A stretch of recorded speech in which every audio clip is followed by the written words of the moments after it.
Bismillahirrohmanirrohim. Assalamualaikum warahmatullahi wabarakatuh. Perkenalkan, nama saya Usra. Di sini saya sebagai pemateri pertama yang akan menjelaskan tentang manajemen sarana dan prasarana.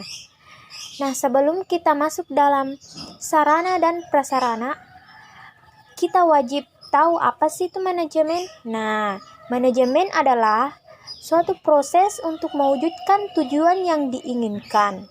Dan berbicara masalah manajemen, kita itu tidak dapat lepas dari kata administrasi.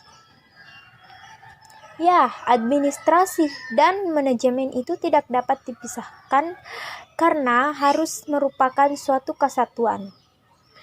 Baiklah, kita akan masuk kepada pengertian sarana. Di sini, sarana pendidikan itu merupakan peralatan dan perlengkapan yang secara langsung dipergunakan dan menunjang proses jalannya pendidikan, khususnya di dalam proses belajar mengajar, seperti di dalam ruangan kelas dengan menggunakan meja, kursi, serta alat media pembelajaran lainnya. Nah, kita masuk di dalam prasarana, di mana prasarana di sini adalah fasilitas yang secara tidak langsung menunjang jalannya proses pendidikan atau proses berjalannya proses belajar mengajar atau pengajaran seperti yang dilakukan di halaman sekolah, di taman-taman sekolah.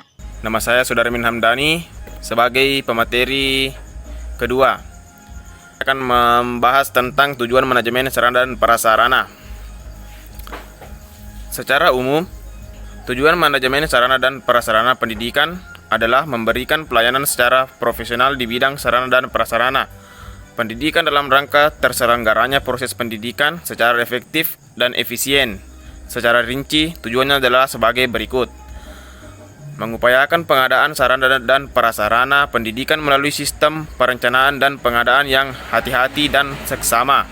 Melalui manajemen sarana dan prasarana pendidikan, diharapkan semua perlengkapan yang didapatkan oleh sekolah adalah sarana dan prasarana yang berkualitas tinggi, sesuai dengan kebutuhan sekolah dan dengan dana yang efisien.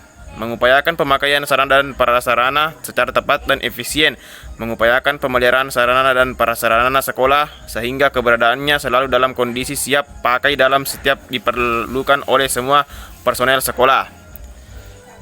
Perkenalkan, nama saya Tenri Puspabella. Di sini saya akan menjelaskan mengenai konsep dasar manajemen keuangan pendidikan. Jadi, manajemen keuangan adalah kegiatan mengelola dana untuk dimanfaatkan sesuai kebutuhan secara efektif dan efisien. Mulyasa mengatakan bahwa manajemen keuangan sekolah merupakan bagian dari kegiatan pembiayaan pendidikan yang secara keseluruhan menuntut kemampuan sekolah untuk merencanakan, melaksanakan, dan mengevaluasi serta mempertanggungjawabkan secara efektif dan transparan. Tim dosen administrasi pendidikan UPI menyatakan manajemen keuangan adalah manajemen terhadap fungsi-fungsi keuangan, sedangkan fungsi keuangan merupakan kegiatan utama yang harus dilakukan oleh mereka yang bertanggung jawab dalam bidang tertentu. Fungsi manajemen pendidikan itu sendiri menggunakan dana dan mendapatkan dana. Manajemen memiliki 3 tahapan penting, yaitu tahapan perencanaan, tahapan pelaksanaan, dan tahapan penilaian. Ketiga tahapan tadi apabila diterapkan dalam manajemen keuangan adalah menjadi tahap perencanaan keuangan atau budgeting. Situ penganggaran atau budgeting. Penganggaran atau budgeting merupakan kegiatan atau proses penyusunan anggaran. Budget merupakan rencana operasional yang dinyatakan secara kuantitatif dalam bentuk satuan uang yang digunakan sebagai pedoman dalam melaksanakan kegiatan-kegiatan lembaga dalam kurun waktu tertentu. 2 pendekatan, yaitu pendekatan makro dan pendekatan mikro.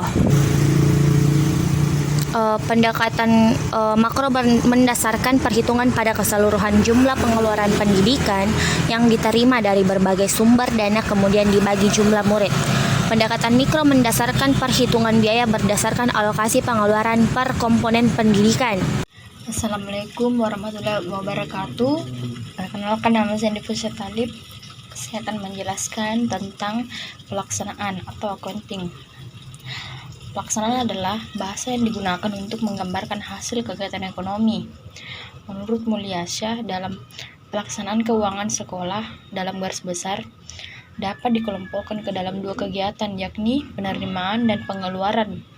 Penerimaan keuangan sekolah dari sumber-sumber dana perlu dilakukan berdasarkan prosedur pengelolaan yang laras dengan kesepakatan yang telah disepakati, baik berupa konsep teoritis maupun peraturan pemerintah.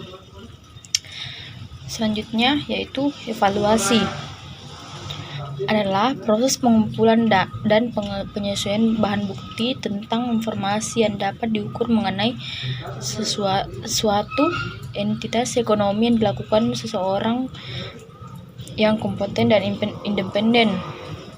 Selanjutnya, saya akan menjelaskan tentang sumber-sumber keuangan pendidikan sebagai dimensi penerimaan.